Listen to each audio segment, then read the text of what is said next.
Hello and welcome. In today's video, I'm going to share with you my top 10 favourite Ark tames. But just before we get into it, make sure to like and subscribe as it really does help out the channel. In at number 10 is the Crystal Wyvern. Now these things came out when Crystal Isles came out, and these things in my opinion are a lot better than the Wyvern in so many aspects. These things are by far much easier to tame, just requiring a passive tame using the crystals found on Crystal Isles. It is so simple, and it can even be your first tame on the map. And once you have one of these things tamed, they are insanely useful for so many things. They can pick up a wealth of different creatures, which really makes them very convenient. Their weight stat is very decent for metal harvesting when that comes later on. And also, these things have great speed and agility just for general travel around the map. And they deal a very reasonable amount of damage on top of that as well. Especially if you are going for the Blood Crystal Wyvern, which is definitely my preferred option. The Crystal Wyvern is a must-have on Crystal Isles, and it is accessible to every Ark player that has Ark, as Crystal Isles is obviously a free DLC. There is no reason why you should not tame a Crystal Wyvern. Its uses are just so good, and the fact that it's such an easy tame means this is one of the best creatures in Ark, in my opinion. In at number 9 is the Snow Owl. Now this is a creature also accessible to every Ark player out there, as this thing is available on maps like Fjorda, which I'm really thankful for, as a great creature in my opinion should be accessible to all of Ark's players. And it really does make the creature so much more useful if every Ark player can actually use the thing instead of the people that have just paid for the DLCs. Firstly, to do with the Snow Owl has an absolutely insane glide ability, which it also does share with the Griffin. And compared to the Griffin, it just feels so much smoother and snappier than any other flyer, and even the Griffin itself. But in terms of PvP use, these things have a wealth of great abilities for that too. Firstly, they have this kind of heat seeking ability, where they can seek out any Ark organism that is littered across the map. This is great if you think someone is trying to raid your base, or someone has raided your base and you've simply lost them. You can just activate this and quickly find them, then pick them up with the Snow Owl and dispose of them as you wish. But in terms of the Snow Owl, you're also going to want to crank that stamina, as their stamina equates to how long they can heal creatures for in that frozen healing state that they have. But just do really take into mind that this will heal every creature in the vicinity. It won't just heal your tamed creatures, which you should really take into mind, as sometimes that may not be what you want if you're trying to kill the enemy. So in that case, a Daedon would be much more useful for healing your creatures. Or if you have access on PC to mods, then mods could be a good solution for you as well if you are playing on single player worlds. In at number 8 is the Mantis. Now again, this creature is accessible on Raasclark, which means every Ark player can tame this thing. And I would definitely say Raasclark is the go-to map for taming this thing, as where they spawn on Raasclark is a lot less harsh of a location than it is on Scorched Earth, and you do not need to kill death worms on Raasclark in order to actually tame the Mantis. You can kill woolly rhinos as well if you would prefer, but both still do spawn on the map, so you can really pick and choose there. Once you have tamed the Mantis, which is a little bit laborious, requiring you to have a ghillie suit, bug repellent, and for you to passive feed it woolly rhino horns or those deathworm horns, you have yourself an insanely good harvester, and also a great boss creature for killing the Manticore on Scorched Earth as well. On Raasclark, I will equip the swords onto this thing and just go ham on all of the overseers around the area and gather up all of that mutton, which is an extremely useful resource for just taming creatures, as sometimes I can't really be bothered with getting kibble, and mutton is the second best option, and it does keep a lot better than things like prime meat. And especially for me, having a mod for stacking, I really have no worries keeping all of that mutton. but sadly on official, mutton does not stack. Obviously, as you've seen here, the Mantis's main ability is wielding melee weapons. In at number 7 is the Argy or Argentavis, or as Squid says it, Argentavis. I will still never get over that minor mistake he made there. Either way, the Argentavis is an extremely useful creature that everyone again has access to, as this thing spawns on the island. So literally everyone has access to it, even mobile and Switch players that may not have access to all the free DLCs available. The Argentavis is by far one of the best creatures for gathering any kind of metal, as this thing has an insanely good weight stat, and it also has weight reduction on things like metal, crystal and obsidian. Also, the Argentavis can pick up a wealth of creatures as well, and if you pair this thing with an Anki that you have tamed, you can gather metal like never before. It really is an absolutely insane creature for getting all of that metal and all of those resources. Obviously, this thing can't harvest metal itself, but is an extremely useful tool in the metal gathering process. Also, on top of all of that, this thing has a wealth of other great abilities as well. Like, its saddle works as a portable smithy, which means if your metal weapons break while you're farming, you can just quickly repair it in the Argy. And also, they do regen insanely quickly when they eat a dead body. In at number 6 is the Carcharodontosaurus. Now, the Carcharodontosaurus is a very recent addition to Ark, and the Giga would have been in this spot. But the Carcharodontosaurus, in my opinion, is just so much of a better carnivore for the job that the Giga did, that the Giga does not warrant being on this list, in my opinion. But if you are thinking about taming a Giga, it doesn't mean the Giga is a bad creature. I still think the Giga is a very valid and viable creature for that need of a really strong carnivore. So if you have tamed a Giga, don't feel bad that you've tamed one. But the reason why I say the Carcharodontosaurus is so much better and so much more worth it is mainly its mobility. This thing's stamina doesn't suck like hell, and also this thing can move extremely fast compared to what the Giga has, which just means this creature is so much nicer to use than the Giga, as I'm not constantly frustrated that I've just run out of stamina.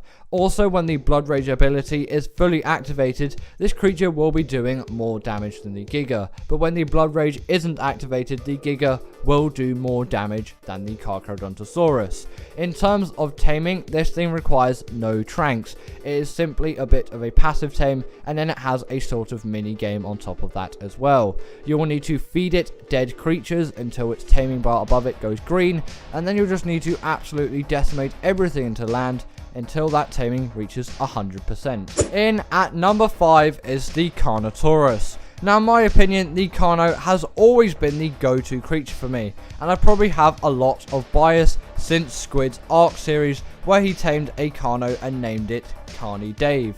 For me, back in those days of early Ark stages, the Carno was just the ultimate creature, as I couldn't even think of taming a Rex yet, and I didn't want something as low tier as a raptor, as I really didn't see any enjoyment in taming one. I just wanted to tame a Carno, as Squid tamed one, and they just looked so cool, and they had the power which I really needed at the time.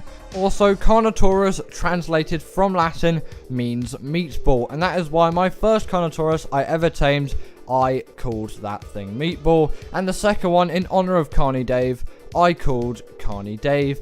I wasn't very original with namings back then, and at this point in my Ark journey, I will always name my Carno Meatball, and I rarely even name my dinos, so it is really special when I actually do name one of my creatures, as it means I'm really attached to that creature. But most of the creatures I tame, I don't even name. Also, since the TLC, the Carnotaurus is even better than ever before. Its second attack deals a wealth of bleed damage, which is an extremely useful thing to have on a carnivore. Not even the Rex had that. And also, its first attack in general just deals a very good amount of damage. The Carnotaurus is a very strong carnivore that doesn't seem to get stuck on things, as it is a very nice size, and it can be unlocked in the mid-level 50s. In at number 4 is the Rock Drake. Now, the Rock Drake is really an insane tame, which at some point, if you have access to tame one of these things, it is definitely worth it. But you'll 100% need to come prepared, as the Rock Drake is not a tame to be underestimated. You will certainly need some sort of creature to be able to get that egg out of the Rock Drake nest and deliver it back to your home safely. Also, you will need air conditioners. Don't even bother with torches, as the Rock Drake's egg temperature is so specific and so out of range of torches. You would just need so much to even get that egg incubating, so it really is not worth it. Just save up for the air conditioners, and once you have raised yourself this Rock Drake, you'll be glad that you actually spent all of that time preparing and getting a high level one, as these things are absolutely insane for so many things. Firstly, you can kind of call them flyers. Yes, they are gliders, but they can dash across the map with insane speed. And usually I prefer a glider over a flyer unless I'm traveling over really long distances on really flat pieces of ground. Like in the case of Crystal Isles, the Rock Drake isn't great as there aren't too many things to latch onto, but in the case of Arboration, that thing is littered with places to grab onto and latch onto, which makes the Rock Drake really useful. So on more traditional Ark maps, the Rock Drake may not be your best shout, as it doesn't have a wealth of things to grab onto, but it still can be very useful. And also, especially on Arboration, this thing is great for choosing through Rockrell with absolute ease. Definitely a strat you should try at some point. In at number 3 is the Shadow Mane. Now sadly this thing doesn't have a dossier, so that's why that picture was there instead of a dossier picture, but that doesn't mean Wildcard didn't care about this creature. Certainly not. The Shadow Mane is by far one of the best Ark creatures in the game, and it was introduced very recently, and luckily now can be found on maps like Fjorda, so it is accessible to people who didn't just buy Genesis Part 2, and I am so glad for it, as the Shadow Mane is by far one of the best Ark tames, having so much agility and also having a wealth of buffs on top of that. It has the hydration buff, it has the pack buff, it has alpha buffs, and also on top of all of that, it has the ability to go invisible as well, which really makes this creature an insane feat of Ark taming. Also, it's a great swimmer as well, but sadly this thing's taming method is an absolute hell to get through. The Shadow Mane may seem like a simple tame on paper, but trust me, you will struggle a lot through taming one, but you'll be glad that you did. In at number 2 is the Baryonyx. Now you may certainly not agree with this thing being so high on the list, but this is my top 10 creatures, not yours, and you can always feel free to comment your top 10 in the comments down below, as I'd really like to hear your thoughts on my picks and also what you generally use and what creatures you like as well. But the reason why I prefer the Baryonyx over the Shadow Mane is just I find myself using this creature so much more, and especially for caves I always find myself coming back to the Baryonyx and not using things like Shadow Manes for caves, as I'm just so much more used to using the Baryonyx and I like all of the features that it has. Sadly, this thing does not have the hydration buff, even though it would make sense if it did. Also, this thing does only eat fish, which can be a bit of an inconvenience, but really, coelacanths aren't that hard to kill, and I don't struggle with getting fish meat too much. Now, one of the main reasons why I use this is because of their spin ability, which you can access by pressing C on the keyboard. This only works on water, by the way, so sadly you cannot use this on land dinos, but in the water you can stun creatures up to the size of a megalodon, which really is overpowered, and it makes this thing great for doing underwater caves, especially considering this thing isn't an underwater creature and it is actually overall a very easy tame, and you really will not struggle with it, especially if you have the net gun. Otherwise, you'll just need to make a very basic stone trap. These things really aren't difficult to tame, maybe about 20 tranks for a level 150, or if in some cases it's a bit higher, maybe you'll go for 40 tranks. I'll always bring about 50 and you will certainly be good for the tame. And finally, in at number 1 is the Maywing. And again, like the Shadowmane, this thing doesn't have a dossier. What are you doing, Wildcard? How do you not have a dossier for these things yet? But that also doesn't mean, like the Shadowmane, that Wildcard didn't put so much care and attention into these creatures. And the Maywing is my favourite creature in Ark by far, and can be found on maps like the Order. The Maywing is just such an easy tame to get, and especially if you have a net gun, these things are by far some of the easiest tames in the game, just requiring a bit of meat and one simple net projectile with maybe about 20 to 30 tranks. These things couldn't tame any easier. Once tamed though, you've got yourself an insanely good glider, which in my opinion glides significantly better than the Rock Drake and significantly faster. Yes, it doesn't have some of those dashing abilities like the Rock Drake has, and it loses out in the damage department, but for travel and many other things, this thing is just so much better, especially if you are raising any kind of baby dinos, as this thing works as a portable feeding trough, and it can also steal enemy babies as well if you're into that in a PvP scenario. And actually, on top of all of that, they are great gatherers of berries as well. If the belly flop onto berries, they actually gather pretty well. In at number 10 is the Moser. It is a powerful aquatic mount. The Mosasaurus is a massive, powerful aquatic dinosaur that serves as an exceptional underwater mount. It has high health, stamina, and damage output, making it a formidable force in underwater combat. Underwater exploration. With its ability to navigate underwater depths, the Mosasaurus allows players to explore the ocean depths safely. It can travel quickly and cover vast distances underwater, which is particularly useful for reaching underwater caves and high resource rich areas. And for combat superiority, the Mosa's high base damage and health make it a dominant force against other aquatic creatures, including other formidable predators like the Plesiosaur or the Lezichthyes. This makes it a valuable asset for defending underwater bases or engaging in underwater battles. Right, next up we have the Yutyrannus, and the main good thing about this is its leadership roar. The Yutyrannus has a special ability called the Courage Roar or Fear Roar. When it roars, it gives a buff to nearby allied creatures, boosting their attack power and resistance to fear effects. This can be incredibly useful in battles or when taming other creatures, making them stronger and more resilient.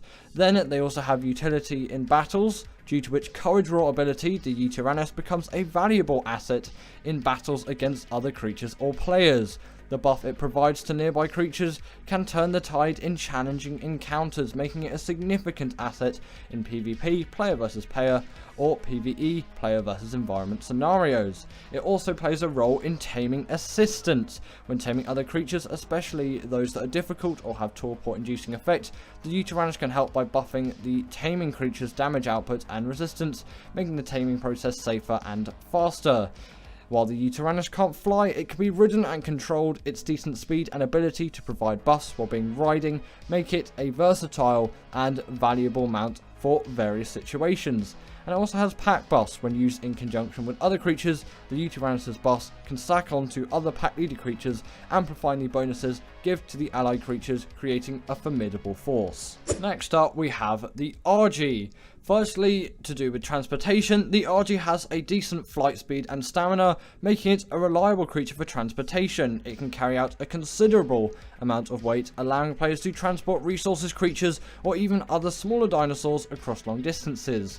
Combat utility. While not the most powerful combat creature, the RG is quite effective in battles due to its decent health pool, stamina, and melee damage. Its ability to fly allows it to attack from the air, making it useful for hunting, defending, or even assisting in taming other creatures. Resource gathering. Argentavis can be trained to harvest various resources efficiently. They're particularly good at gathering renewable resources such as hide, meat, and organic polymer from certain creatures. With their ability to carry large amounts, they can expedite resource gathering trips.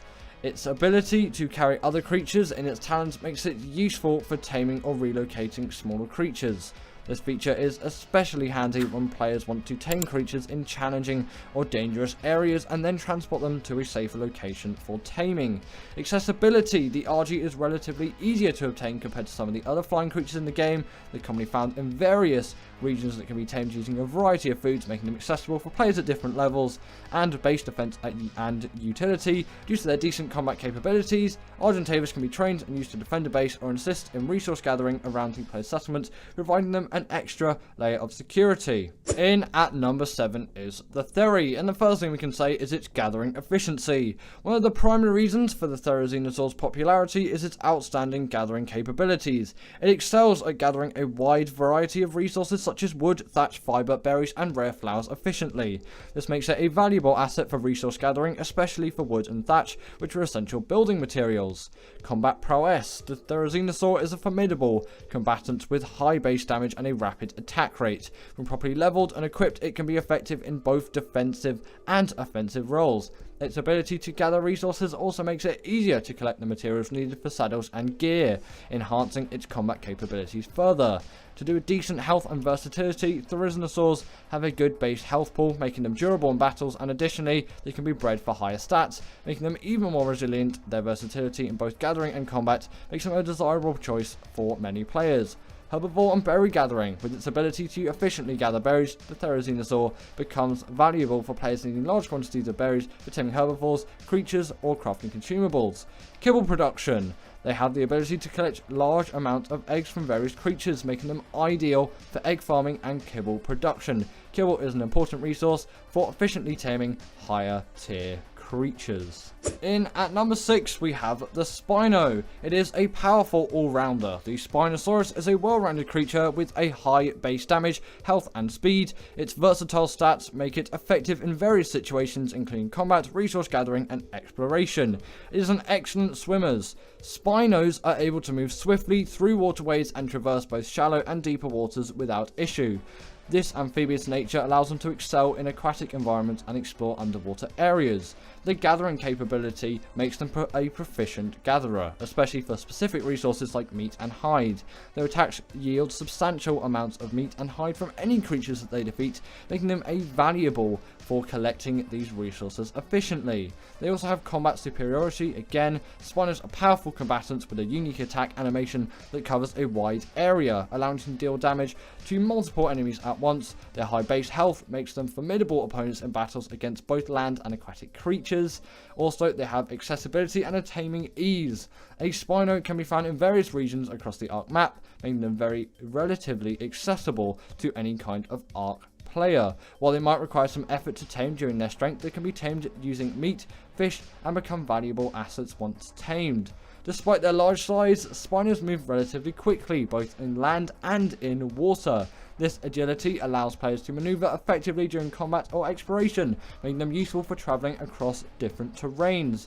And Spinos are often used in boss fights due to their high damage output and durability. Their versatility makes them suitable for various boss encounters, adding to their value in high-end game content. Overall, the Spinosaurus' combination of high stats, versatility, speed, combat prowess, and resource gathering abilities make it highly sought after and a valuable creature in Ark Survival Evolved for both solo players and tribes. In at number 5 we have the Megalodon, and the main thing they have is the Megalodons are relatively fast underwater and have good stamina. They allow players to explore the ocean depths and travel across water bodies efficiently. They can serve as reliable mounts for underwater exploration due to their speed and maneuverability. Also, in the early to mid stages of the game, before obtaining higher tier aquatic mounts like the Mosa or the Plesio, the Megalodon can be a valuable aquatic mount due to its moderate strength, ease of taming, and availability in various parts of the map. However, compared to some of the larger aquatic creatures like the Mosasaurus or the Plesiosaur, the Megalodon might lack in raw power and durability that the higher tier creatures possess. As players gain progress in the game, they might not opt for a less potent creature like the Megalodon. So why AI did you put this thing in at number 5 and the Mosa in at number 10? You really don't make sense. Well, ultimately, the Megalodon might not be as powerful as some other aquatic creatures, but its speed, accessibility, and early game utility make it like the best. It says the the best ocean tame. Next up, we have the Golem or the Rock Elemental, and the main thing they have is durability and tankiness. Rock Elementals can possess an incredibly high base health pool and natural armor, making them one of the most resilient creatures in the game. They can absorb a significant amount of damage from both creatures and structures, serving as formidable tanks in battles or as defenders for bases. They also are potent attackers capable of dealing substantial damage to both creatures and structures. Their rock throwing ability allows them to attack enemies from a distance, making them an effective siege creature in raiding scenarios. They also have the ability to gather large quantities of stone and similar resources by smacking rocks with their attacks. This makes them invaluable for resource gathering, especially for stone, flint and metal, which are essential for crafting and building. Placing a rock elemental within a base can act as significant deterrent for potential attackers. Their immense health pool and damage output make them powerful defenders against raiders or hostile creatures. In PvP scenarios, golems are highly sought after for their ability to deal significant damage to enemy structures. Their rock throwing attack allows them to damage structures from a distance, making them effective siege creatures in raids. However, its movement speed is a bit of a downside. At number 3, we have the Quetz. It is an aerial platform. The Quetzal serves as a flying platform capable of carrying massive amounts of weight in its platform saddle, which allows players to build structures on its back, essentially turning it into a mobile base. This feature is invaluable for base building, resource transportation, and mobile operations. It also is very versatile. The Quetzal's combination of flying ability, high weight capacity, and the platform saddle makes it one of the most versatile creatures in the game. It can be utilized for various tasks including base building, resource gathering, taming, combat, and transportation. Due to this exceptional versatility and usefulness across multiple aspects of gameplay, the Quetzal is a highly prized and sought after Ark creature by many players and tribes in the Ark Survival Evolved game, and its unique abilities serve as a mobile platform, carry other creatures, transport heavy loads, and engage in combat, make it an indispensable asset in the game. What a lovely thing to say about a creature this slow. At number 2, we have the Giga. The Giganotosaurus boasts incredibly high base damage and health stats, making it one of the strongest land creatures in the game. Its damage output surpasses most other creatures, allowing it to decimate opponents quickly. Gigas are highly sought after in PvP scenarios due to their devastating combat abilities. They can deal massive damage to structures and creatures, making them an exceptional siege creature during raids or base defenses. Gigas are massive creatures, instilling fear in both players and AI-controlled creatures. Their large size and aggressive nature makes them formidable adversaries in battles and excellent deterrents for potential attackers. Also, despite their immense strength, Gigas are also efficient gatherers, particularly for meat and hide. Their attacks yield substantial amounts of resources from the creatures they defeat, making them very useful for harvesting. Gigas are often considered endgame creatures due to their power level, and they can play a significant role in late game activities, including raiding, boss battles, and establishing dominance on the server. Overall, the Giganotosaurus' unparalleled strength, combat prowess, intimidation factor, and significance in the endgame content make it highly sought after and a feared creature in Ark Survival Evolved, often playing a crucial role in dominating the game's landscape. And in at number 1 is the Rex. Rexes possess high base health and damage stats, making them formidable fighters. They are strong attackers and can deal significant damage to both creatures and structures, making them excellent combat mounts. Due to their strength and health, Rexes are often used in various combat scenarios, including hunting other creatures, defending bases, engaging in boss fights, or raiding enemy bases. Their high damage output makes them valuable assets in confrontations. Rexes are relatively easier to tame compared to some of the higher other creatures, like the Giga for example. They serve as an effective combat mount themselves and can also be used to assist in taming other creatures due to their strength and damage output. Rexes are commonly used in boss fights due to their high damage output, durability, and effectiveness against bosses in caves or arenas. They're often a crucial part of strategies for taking down challenging boss creatures in Ark. Rexes can be found in various regions across the Ark map, making them relatively accessible for taming. Players can encounter them in many different biomes, and the relatively straightforward taming process makes them available for players at different different stages of the game. When multiple Rexes are present, they gain a pack bonus that increases their damage output, making them even more lethal in battles. This pack boost can significantly enhance effectiveness in group combat scenarios. In both PvP and PvE situations, Rexes are highly valued for their combat capabilities. They can be used for base defense, raiding, battling other players or tribes, and dominating the game's environment. While not specialized gatherers, the Rexes can collect decent amount of hide, meat, and keratin from creatures they defeat, making them useful for resource gathering. Overall, the Rexes' combination of high health, damage output, accessibility, ease of taming, versatility in various gameplay scenarios makes it one of the sought-after Ark creatures. Not really sure about that pack buff though. Well, that was a video and a half, wasn't it? Not really sure about the pack buff on a Rex. AI definitely got that wrong there. And the Moser and Megalodon, bit of a weird match. But either way, did AI choose right? And what is your favourite Arc tame? And I will see you all later.